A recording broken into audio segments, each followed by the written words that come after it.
شاخوں سے ٹوٹ جائے وہ پتے نہیں ہیں ہم، آندھی سے کوئی کہہ دے اوقات میں رہے۔ خواب جن کے اونچے اور مست ہوتے ہیں، امتحان بھی ان کے زبردست ہوتے ہیں۔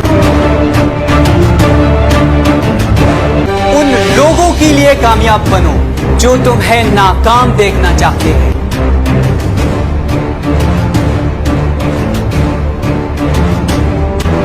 جیت کی عادت اچھی ہوتی ہے مگر رشتوں میں ہار جانا ہی جیت۔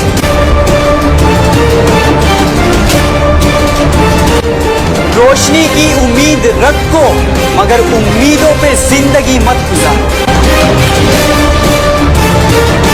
حضور صلی اللہ علیہ وآلہ وسلم کا فرمان ہے کہ کسی بیچاری یا بیوہ عورت یا کسی مسکین حاجت مند کے لیے دوڑ دھوپ کرنے والا بندہ اللہ کی راہ میں جہاد کرنے والے بندے کی مثل ہے۔ اس لیے اگر ہم چاہتے ہیں کہ ہم بھی اللہ کے ہاں اس طرح بنے جس طرح کہ اللہ کا وہ بندہ جو کہ اللہ کی راہ میں اپنی جان قربان کر رہا ہے، اللہ کی راہ میں لڑ رہا ہے، کوششیں کر رہا ہے، ہم بھی اسی انسان کی مثل بنے، تو ہمیں غریبوں، بیواؤں، مسکینوں اور محتاجوں کی مدد کرنی چاہیے۔ جیسے کہ ہم سب جانتے ہیں کہ روپے پاکستانی کرنسی ہے، ڈالر امریکن کرنسی ہے اور یوان چائنیز کرنسی ہے، لیکن 2009 میں ایک ایسی کرنسی آئی جس پر کسی بھی ملک کا کوئی حق نہیں تھا۔ یہ ایک ورچوئل کرپٹو کرنسی تھی جسے بٹ کوائن کہا جاتا ہے، اور یہ 22 مئی 2010 کی بات ہے کہ فلوریڈا کے ایک آدمی نے 10,000 بٹ کوائن پے کر کے 2 پیزاز منگوائے تھے، اور یہ پہلی دفعہ ایسا ہوا تھا کہ کسی نے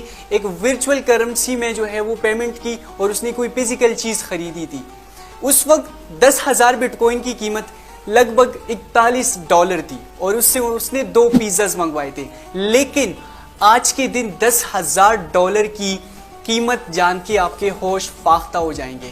اس سے 11 سال کے بعد آج 10,000 بٹ کوائن کی قیمت ہے لگ بھگ $500 ملین، یعنی پاکستانی تقریباً 761,000 کروڑ روپے۔ قصور میں واقع ایک ایسی یونیورسٹی ہے جس میں آپ ابھی کے لیے بالکل مفت تعلیم حاصل کر سکتے ہو، اور جب آپ زندگی میں کچھ بن جاؤ، کامیاب ہو جاؤ، اس کے بعد اگر آپ چاہو تو آپ اپنی فیس ادا کر سکتے ہو۔ یعنی یہ کوئی خیرات زکوٰۃ بھی نہیں ہے، اور آپ کے اندر ایک سینس آف رسپانسبلٹی بھی پیدا ہوتی ہے کہ میں نے اپنی فیس ادا کرنی ہے، زندگی میں کچھ بننا ہے، اینڈ آپ کی ابھی کے لیے ضرورت بھی پوری ہو جاتی ہے، وہاں پہ آپ کو مفت تعلیم مل جاتی ہے۔ اینڈ اس کی امیزنگ بات یہ ہے کہ آپ اس میں اگر آپ کسی بھی صوبے سے تعلق رکھتے ہو، اگر آپ صوبہ پنجاب سے ہو، سندھ سے ہو، خیبر پختونخوا سے ہو، کسی بھی صوبے سے ہو، آپ اس میں ایڈمیشن لے سکتے ہو۔ اینڈ وہاں کی ایک امیزنگ بات یہ بھی ہے کہ وہاں کے ہاسٹلز روم میں چاروں صوبے کے اسٹوڈنٹس ہوتے ہیں۔ وہاں ایک روم میں پنجاب کا اسٹوڈنٹ بھی ہوتا ہے، خیبر پختونخوا کا اسٹوڈنٹ بھی ہوتا ہے، سندھ کا بھی اسٹوڈنٹ ہوتا ہے، بلوچستان کا بھی، یعنی سارے پاکستان سے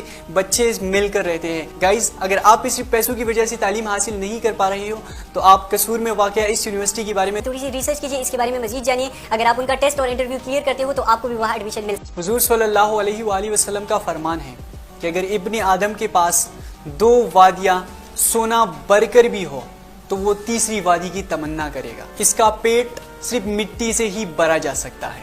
اور حضور صلی اللہ علیہ وآلہ وسلم کا یہ بھی فرمان ہے کہ ابن آدم کہتا ہے میرا مال میرا مال، نادان تمہارا مال تو وہ ہے جو تم نے کھا کر ختم کر دیا، پہن کر پرانا کر دیا، یا صدقہ کر کے آگے بھیج دیا۔ ایک طوطا بہت زیادہ باتیں کرتا ہے لیکن وہ اونچا نہیں اٹھ سکتا، جبکہ ایک عقاب ہمیشہ خاموش رہتا ہے لیکن وہ آسمان کی بلندیوں کو چھوتا ہے۔ اس لیے اگر زندگی میں بننا ہے تو طوطا بننے کے بجائے عقاب بنو، اگر زیادہ باتیں بھی نہ کرو لیکن اپنی لائف میں کچھ بڑا اچیو کرو۔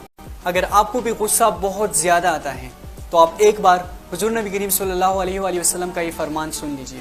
اللہ کے نبی حضرت محمد صلی اللہ علیہ وآلہ وسلم فرماتے ہیں کہ اگر کسی نے غصے کا ایک گھونٹ محض اللہ کی خوشنودی کے لیے پیا تو اس نے اس سے بہتر اور اعلیٰ کوئی چیز نہیں پی۔